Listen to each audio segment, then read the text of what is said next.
Did you know a single creative decision can turn a wrestling superstar into a jobber? It's happened more times than you'd expect in WWE history.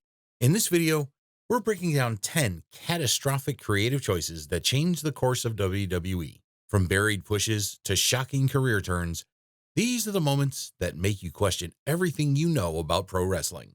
Get ready for some head-scratching decisions that'll have you wondering, what were they thinking? Trust me, you won't believe some of these until you see them. Let's dive into the world of WWE's biggest creative blunders. Number 1. The Nexus Nightmare. Picture this. It's June 7th, 2010. Raw is in full swing when suddenly, chaos erupts. 8 rookies from NXT storm the ring, tearing it apart. The WWE Universe is stunned. Who are these guys? What do they want? In that moment, the Nexus is born, and WWE has lightning in a bottle. For weeks, the Nexus terrorizes everyone in their path. They're ruthless, and fans can't get enough. It's fresh and exciting, but there's one man standing in their way, John Cena, WWE's Golden Boy. At SummerSlam 2010, it all comes to a head. Team Cena versus the Nexus in a 7-on-7 elimination match. The tension is thick enough to cut with a knife. As the match unfolds, the Nexus dominates. They're picking off Cena's teammates one by one. Victory seems certain for the rookies. But then, something strange happens. Cena, left alone against Justin Gabriel and Wade Barrett, does the unthinkable. He overcomes impossible odds, pinning not one, but both Nexus members to win the match. The air leaves the arena. Fans are confused. Did that really just happen? Just like that, the Nexus loses all momentum. Their mystique vanishes overnight. The group that felt like the next big thing in WWE is reduced to an afterthought. It deflates in real time. The question lingers in everyone's mind. Why build them up just to tear them down? It's a creative decision that leaves fans scratching their heads to this day. The Nexus could have been legendary. Instead, they became a cautionary tale of wasted potential in WWE.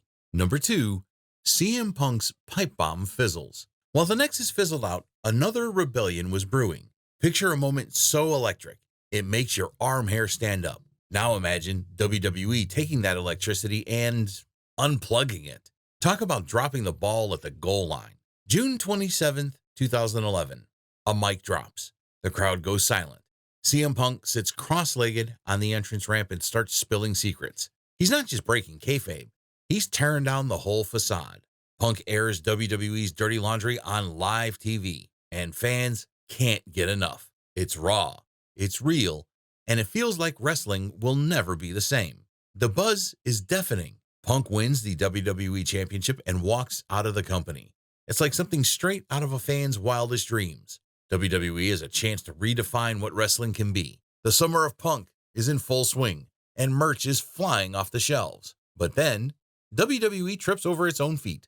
Punk returns after just 1 week. The storyline that could have stretched for months gets fast-tracked. Triple H and Kevin Nash get involved, shifting the focus away from Punk. Fans start scratching their heads. Wasn't this supposed to be about changing the system? Just when it seems like things can't get more confusing, Alberto Del Rio crashes in his Money in the Bank contract. Punk's momentum crashes harder than a wrestler through an announce table. The revolution fizzles out before it ever really begins. Punk himself later expresses disappointment in how it all played out. It's a classic case of WWE lighting the fuse on a pipe bomb, but forgetting to run for cover. A golden opportunity to shake up the wrestling world slips through their fingers like a greased-up championship belt. Number 3, Ministry of Darkness derailed. WWE fumbles a revolution, but a darker force rises. The Ministry of Darkness promises to change everything, and it delivers a shock that goes beyond the ring. Picture this. Druids chant in darkness. Smoke fills the arena. The Undertaker, now more sinister than ever, leads a group of twisted followers. Fans sit on the edge of their seats, terrified and fascinated. The Ministry of Darkness isn't just another wrestling stable. It's a force of nature threatening to swallow the entire WWE. A mystery lurks at the heart of it all. Who is the shadowy, higher power guiding The Undertaker's every move? Fans come up with wild theories, and the excitement builds like a pressure cooker. Finally, the big reveal arrives. The hood comes off and it's Vince McMahon? Wait, what? Isn't he supposed to be fighting against the Ministry? The confusion spreads fast. Fans scratch their heads, trying to piece together this puzzle with missing pieces. Suddenly, the Ministry of Darkness feels less like a terrifying cult and more like a bad magic trick. The storyline crumbles quickly. The Undertaker's mystique takes a hit. What could have been a legendary chapter in WWE history becomes a cautionary tale about the dangers of overthinking a good thing. Sometimes, the scariest monsters are the ones you can't explain, and trying to explain them just ruins the magic. Number 4. Sting's Stinger. For years, fans dream of seeing Sting in a WWE ring. When he finally arrives at Survivor Series 2014, it's like watching a myth come to life. The black and white face paint, the baseball bat, the icon is here, and the crowd goes wild. As WrestleMania 31 approaches, Sting versus Triple H is set. The bell rings, and two legends go head-to-head in the biggest wrestling show on earth. But then, something strange happens. D-Generation X and the NWO storm the ring. It's like watching a time machine go haywire. What should have been a showcase for Sting turns into a replay of the Monday Night Wars. The focus shifts from the dream match to an old rivalry that ended years ago. When the dust settles, Triple H stands tall. Sting, in his first ever WWE match, tastes defeat. The excitement dwindles and fans are left scratching their heads. Booker T, another WCW legend, sums up the frustration. I think Sting had so much to offer. If we can get something out of this guy, let's do it. Let's do it right now. But that chance slips away faster than a shooting star. Behind the scenes, the decision is all about the future. Road Dogg, a WWE producer, reveals they want to keep Triple H strong for a potential match with The Rock. It's like trading a winning lottery ticket for a handful of scratch-offs. Sting's mystique takes a hit, and fans are left wondering, why bring him in just to lose? Number 5. Sean O'Haire's devilish downfall. Imagine a character so compelling, he could convince you to break bad just by talking to the camera. In 2003, Sean O'Haire debuts his Devil's Advocate character, and fans can't look away. He's not your typical wrestler, no flashy moves or crazy outfits, just a man in a suit with a smirk that could make a saint question their faith. His catchphrase? I'm not telling you anything you don't already know. It's like he's reading our minds, and we're hooked. O'Haire's promos are captivating. He encourages people to cheat on their taxes, step out on their partners, and embrace the dark side. It's edgy and different. Like wrestling's answer to Hannibal Lecter. Fans are buzzing, thinking this could be the next big thing. But then, WWE overthinks it. They pair O'Haire with Roddy Piper as his mentor.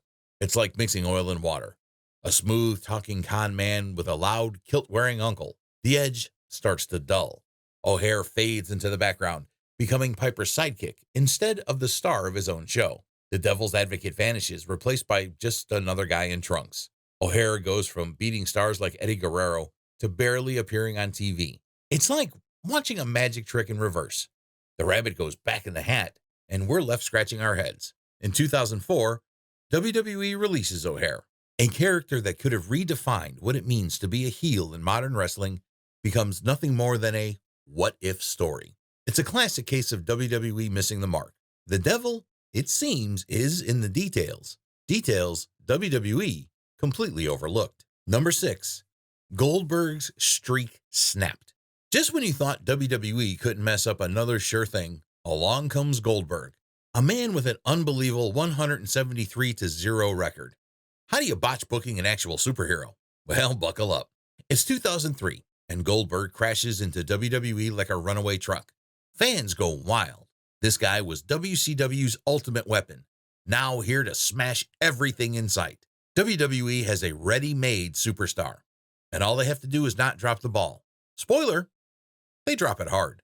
At SummerSlam 2003, Goldberg enters the Elimination Chamber. Everyone expects him to dominate, and at first he does. He takes out Randy Orton, Chris Jericho, and Shawn Michaels like they're made of paper. The crowd roars. It's like watching a real-life action movie. But then Triple H grabs his sledgehammer. One hit, and Goldberg's down. Just like that, the undefeated streak is over. Fans sit in shock. It's as if Superman got knocked out by a stray pebble. In one moment, WWE shatters Goldberg's invincible image. Their new megastar? Now, he's just another guy on the roster. It's like buying a sports car and immediately crashing it. The impact is immediate.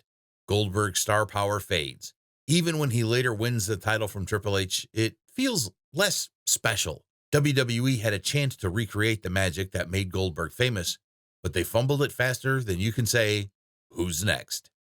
Ambrose Asylum. Dean Ambrose's heel turn starts with a bang, but quickly fizzles into confusion. When he betrays Seth Rollins, fans think they're in for a wild ride with an edgy, unpredictable character.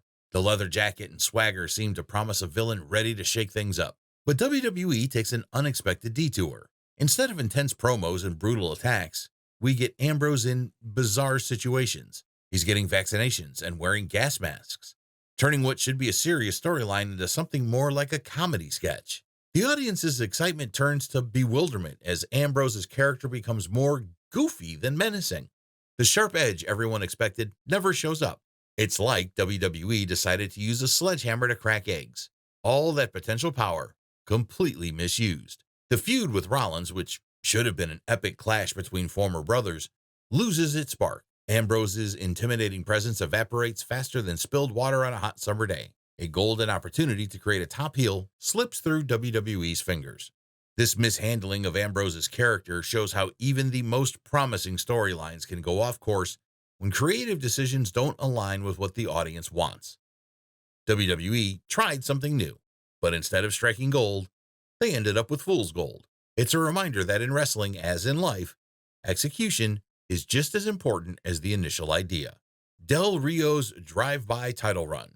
John Cena's U.S. Open Challenge has fans excited every week, but WWE is about to change things up. What happens when a returning superstar takes over a popular storyline?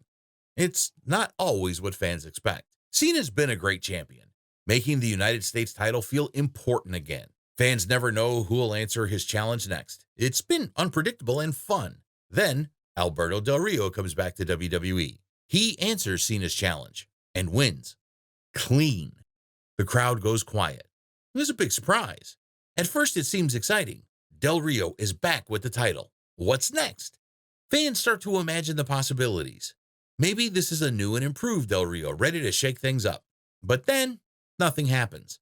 Del Rio's reign loses steam quickly. He has no clear storyline or direction. The excitement of his return turns into disappointment. Before you know it, Del Rio loses the belt to Kalisto. And just like that, it's over. Fans are confused. It's like planning a big party, but nobody shows up. In the end, Del Rio's return feels wasted. The U.S. title, which Cena made feel so important, loses its shine. Fans can't help but wonder, what was the point of all this? WWE had something special with Cena's Open Challenge, but they couldn't keep the momentum going. The Invasion implosion.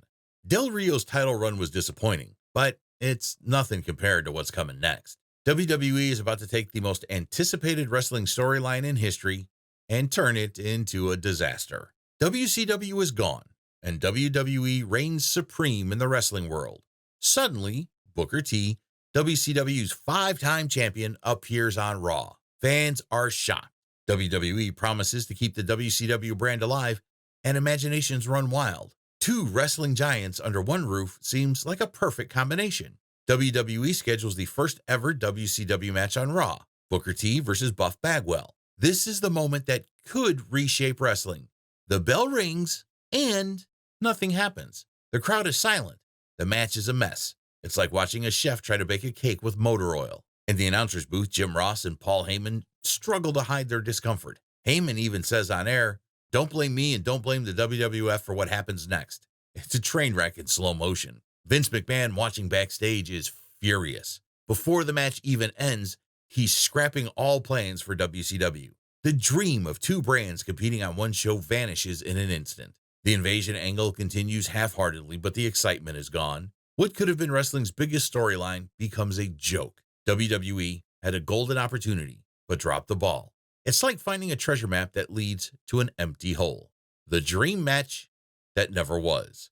WWE knows how to disappoint fans, and this time they really outdid themselves. In 1992, WWE promotes the ultimate dream match between two living legends, Ric Flair versus Hulk Hogan at WrestleMania 8. Fans are ecstatic. This is the match they've been dreaming about for years. WWE even announces it at a pre-Mania conference and advertises it on TV. But then plans change faster than you can blink. Flair ends up facing Randy Savage for the WWF title, while Hogan battles Sid Justice. Fans are left confused and disappointed. Why ditch the obvious main event?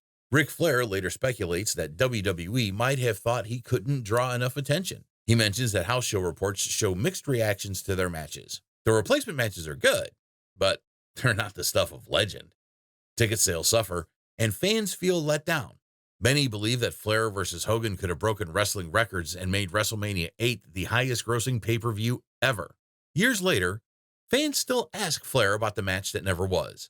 It's become wrestling's great what-if story. WWE had a chance to create a moment for the ages, but they chose to play it safe. Sometimes the biggest risks in wrestling aren't the ones taken in the ring, but the ones not taken outside of it.